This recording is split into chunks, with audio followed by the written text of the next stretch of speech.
Rebonjour à tous et bienvenue dans les méthodes. Alors attention, pour cette vidéo, tenez la tablette dans l'autre sens, ce sera plus facile. Bon, si vous êtes sur l'ordinateur, ça ne change rien, hein. Prenez pas l'écran et ne le tournez pas. Allez, on commence avec le 1 dans très peu de temps. En 1, on va traiter une limite. Donc soit f, la fonction définie sur l'ensemble des réels par f de x est égal à x plus sinus x. On cherche à déterminer si elle existe la limite lorsque x tend vers plus l'infini de f de x. Petit 1.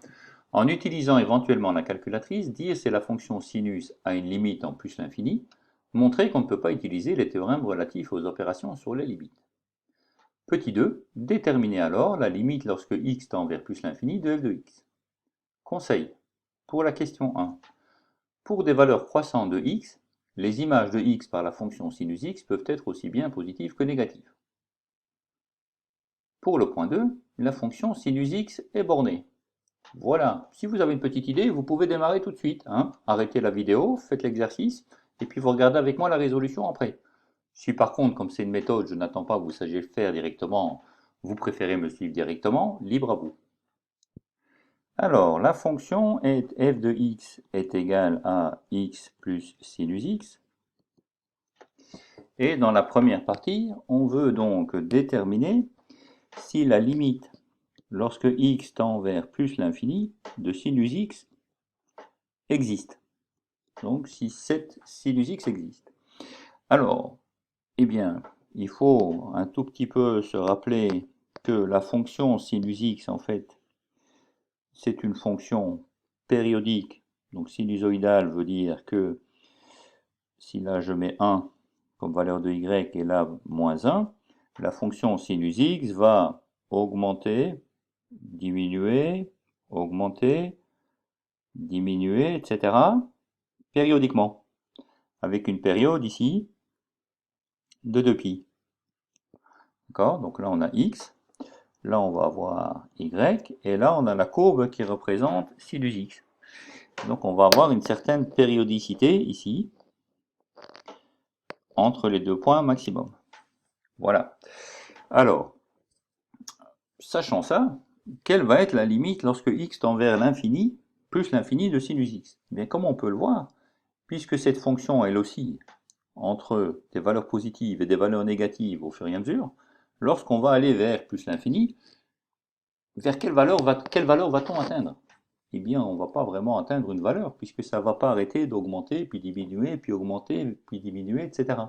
Donc on ne converge pas vers une limite bien définie. Donc on dira dans ce cas-là que la limite, lorsque x tend vers plus l'infini de sinus x, n'existe pas. Cette limite n'existe pas. On ne converge pas vers une valeur bien définie. On n'arrête pas de fluctuer entre plus et moins l'infini. Donc on n'y arrive pas. Voilà. Et donc, on ne pourra pas utiliser le théorème qui concerne les suites de fonctions, puisque pour pouvoir faire la somme, hein, la limite de la somme de deux fonctions, bah, il faut que les deux sommes existent. Hein, il faut que les limites des deux sommes existent. Donc dans ce cas-ci, on ne pourra pas le faire. Néanmoins, on pourra quand même essayer de faire et de répondre à la question 2, c'est-à-dire que vaut la limite lorsque x tend vers plus l'infini de f de x qui est indiquée là. Donc la limite lorsque x tend vers plus l'infini de f de x, je suis un petit peu gros là, je vais remettre plus simple, voilà. Ça va être quoi? Ça va être la limite lorsque x tend vers plus l'infini de x plus sinus x. Mais la fonction sinus x est bornée, comme on vient de le voir. Sinus x est toujours comprise entre moins 1 et 1. Et donc la fonction x plus sinus x va, elle, toujours être comprise entre quoi? Entre ce qu'on avait à gauche plus x. Donc ça va être entre x moins 1 et x plus 1. Et donc si je considère les limites lorsque x tend vers plus l'infini de x plus sinus x, ça va être compris entre la limite lorsque x tend vers plus l'infini de x moins 1 et la limite lorsque x tend vers plus l'infini de x plus 1. Alors, si je regarde chacune des limites extérieures, si je regarde l'encadrement, la limite lorsque x tend vers plus l'infini de x, c'est plus l'infini. Donc cette limite-là va être plus petit ou égal à l'infini. Mais de l'autre côté, on a que la limite lorsque x tend vers plus l'infini de x moins 1, c'est aussi plus l'infini. Donc j'aurai ici une limite lorsque x tend vers plus l'infini de x plus sinus x, qui sera entre l'infini et l'infini. D'accord? Voilà. Mais comme sinus x est borné, c'est toujours plus petit ou égal à 1. On aura ici, ce qui nous intéresse, c'est que la limite lorsque x tend vers plus l'infini de x est plus grande ou égale à plus l'infini. Et donc ça voudra dire ça que par théorème de comparaison, hein, quand je sais que j'ai une limite qui tend vers plus l'infini et que j'ai une autre fonction qui est toujours plus grande que la première fonction, eh bien on aura que la limite lorsque x tend vers plus l'infini de cette nouvelle fonction tendra vers plus l'infini aussi. Donc en conclusion de ça, par le théorème de comparaison, on aura que la limite lorsque x tend vers plus l'infini de x plus sinus x sera égale à plus l'infini. Donc on peut calculer la limite et on voit qu'elle diverge, hein. Elle tend vers plus l'infini. Voilà, c'est ceci pour cette méthode. Donc méthode 2, on veut calculer cette fois-ci une limite à l'infini de fractions rationnelles. Donc les fractions rationnelles, c'est des quotients de deux polynômes, de façon générale, et si le dénominateur est juste 1, ben c'est un polynôme. Donc premier exercice, là, première méthode, trouver la limite lorsque x tend vers plus l'infini de 5x carré, et la limite lorsque x tend vers plus l'infini de 3x carré plus x moins 1. Alors, petit conseil pour faire celui-là, c'est d'utiliser le théorème de la somme des limites. Alors, qu'a-t-on exactement? Donc la limite lorsque x tend vers plus l'infini de 5x carré, ça va être 5 fois plus l'infini au carré. Alors plus l'infini au carré, c'est plus l'infini, et 5 fois plus l'infini, ça fait plus l'infini. Donc on a appliqué là les règles sur les produits. Si je considère d'autre part ce que vaut la limite lorsque x tend vers plus l'infini de 3x carré plus x moins 1, eh bien ce que je vais avoir cette fois-ci, c'est le théorème sur les sommes. Lorsqu'il y a une fonction qui tend vers l'infini, l'autre fonction qui tend vers l'infini, et à côté j'ai ici une limite finie qui vaut moins 1, le résultat va tendre vers plus l'infini. Donc j'ai en fait que la limite lorsque x tend vers plus l'infini de ça, c'est 3 fois plus l'infini moins 1.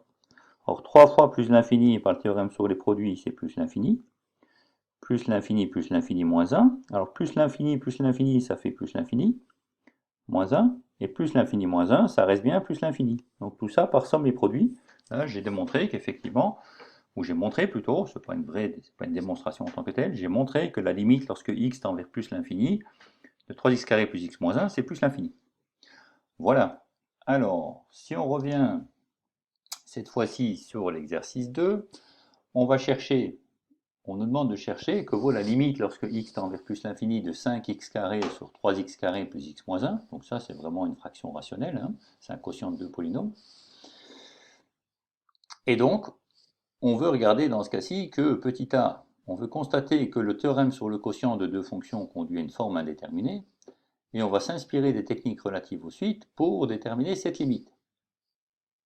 Bon, s'inspirer des techniques relatives aux suites pour déterminer cette limite, ça revient à suivre le conseil 2 ici. Il faut en fait factoriser le numérateur et le dénominateur par les termes de plus haut degré. Donc comment fait-on ça? Eh bien de la manière suivante. Je vais regarder la limite lorsque x tend vers plus l'infini du numérateur. Donc tout d'abord, pour la question A, on voit que ce qu'il y a au numérateur, 5x carré, ben, ça fait plus l'infini. La limite, lorsque x tend vers plus l'infini du dénominateur, comme on l'a vu juste ici plus haut, c'est plus l'infini également. Donc plus l'infini sur plus l'infini, je ne sais pas dire directement ce que ça vaut, c'est une forme indéterminée. Je vais écrire ici comme ceci, forme indéterminée. ça peut valoir différentes choses suivant les cas. Alors, qu'est-ce que ça vaut ici? Pour le savoir, on va faire comme pour les suites, on va mettre en évidence les facteurs de plus haut degré. Donc, pour 5x carré, c'est facile, c'est lui-même. Et pour le dénominateur, on va écrire que 3x carré plus x moins 1, c'est en fait égal à 3x carré que multiplie 1 plus x sur 3x carré moins 1 sur 3x carré. Hop, voilà, on l'écrit ainsi. Et donc, on va avoir ici, par simplification, que x sur 3x carré, ça fait en fait 1 sur 3x. Et là, on a moins 1 sur 3x carré. Donc, on voit effectivement que le terme dominant, il va être ici, lorsque x tend vers plus l'infini. Parce que ces termes-là vont tendre vers 0. Donc, si j'écris ça maintenant dans mon quotient, je me rends compte que la limite lorsque x tend vers plus l'infini de 5x carré sur 3x carré plus x moins 1 sera égale à la limite lorsque x tend vers plus l'infini de 5x carré sur 3x carré fois 1 plus 1 sur 3x moins 1 sur 3x carré. Alors comme je vous ai dit, ici, comme on a 5x carré, 3x carré, on va pouvoir simplifier par x carré, reste 5 tiers. Et là-bas, lorsque x tend vers plus l'infini, ce terme-ci va tendre vers 0, ce terme-ci va tendre vers 0, et donc en fin de compte, la limite lorsque x tend vers plus l'infini du quotient, c'est 5 tiers. Donc on avait une forme indéterminée au départ, qui se traduit lorsqu'on fait l'analyse plus finement, à une limite finie. Donc la limite lorsque x tend vers plus l'infini de 5x carré sur 3x carré plus x moins 1, c'est 5 tiers. Alors notez que cette technique se généralise à tous les quotients de polynômes, donc à toutes les fractions rationnelles. En général, ce qu'on va faire, c'est regarder finalement uniquement les termes de plus haut degré. On va regarder 5x carré pour le numérateur et 3x carré pour le dénominateur. C'est eux qui sont les infinis les plus importants, parce que comme on le voit, ceux qui viennent sur x-1, lorsqu'on met le carré en évidence, eh bien ceux-là tendent vers 0, comme indiqué ici. Hein, ici en bas. Donc là, ça tend vers 0. Là, ça tend vers 0. Donc finalement, ces infinis-là sont négligeables par rapport à celui-ci. Et donc, en conclusion, ben, c'est les termes de plus haut degré qui l'emportent. Et on pourra faire ça pour toutes les fractions rationnelles.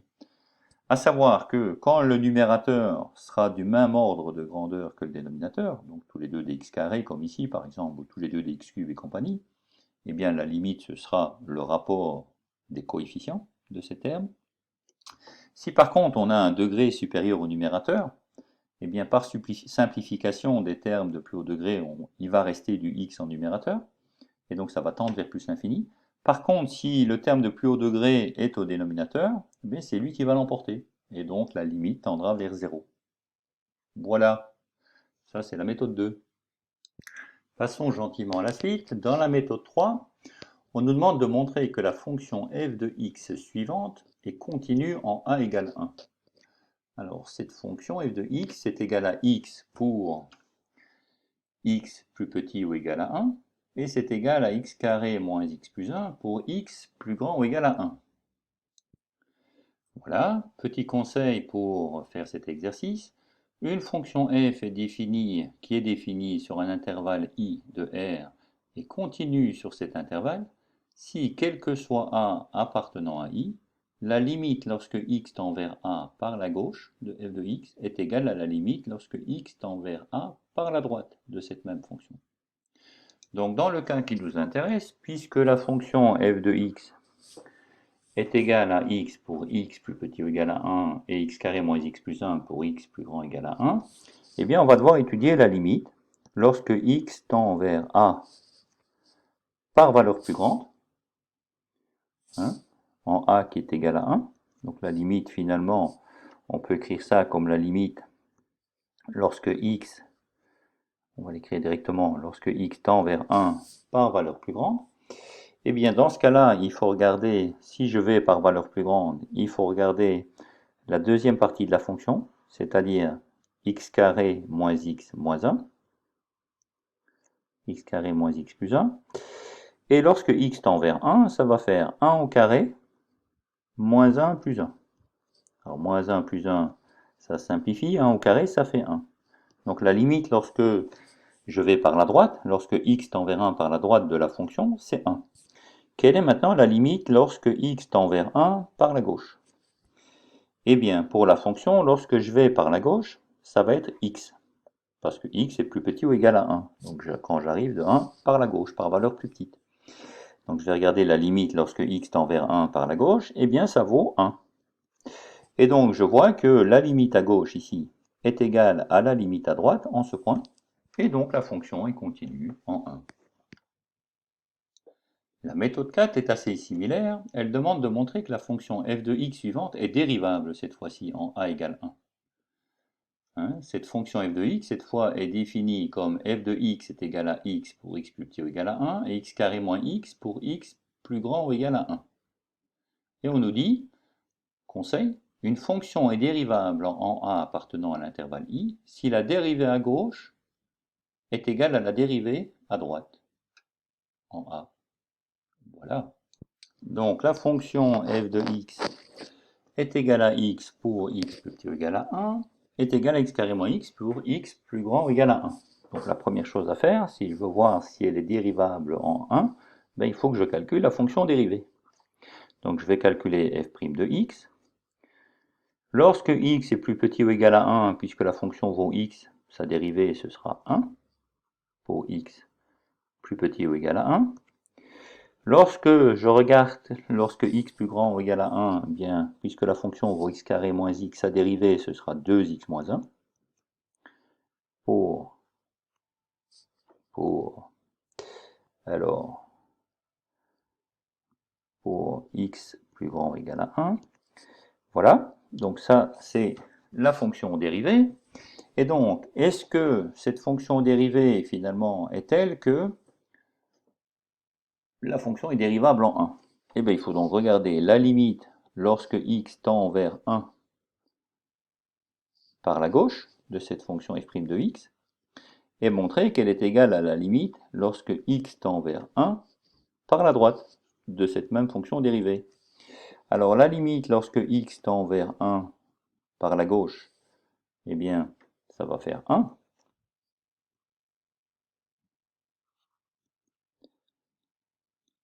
Et la limite lorsque x tend vers 1 par la droite de cette fonction dérivée, quand j'arrive par la droite, c'est ici, donc j'ai bien 2x moins 1.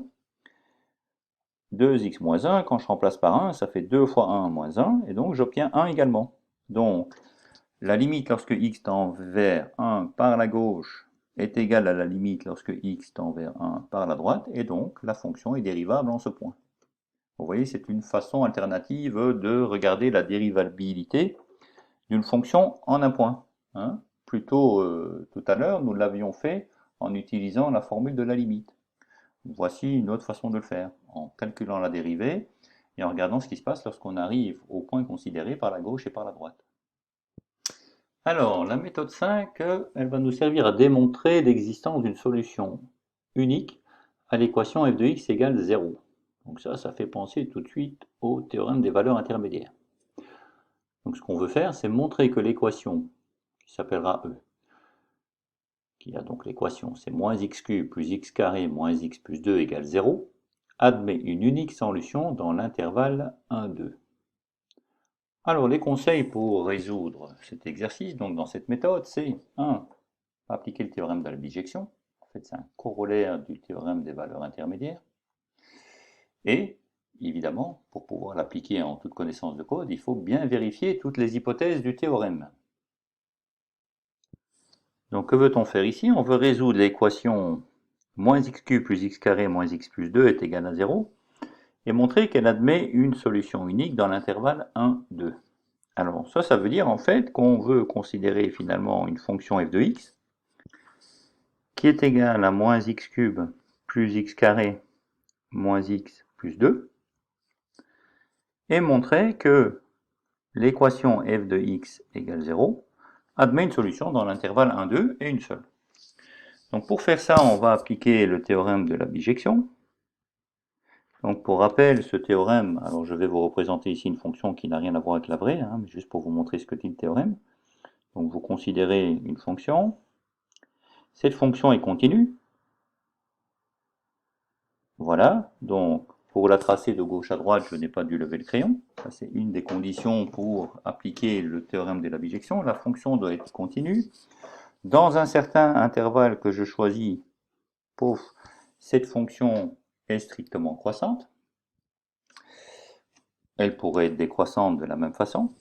Et enfin, pour les bornes de cet intervalle, qui sont A et B, je vais avoir les images respectives qui vont être désignées par f de A et f de B.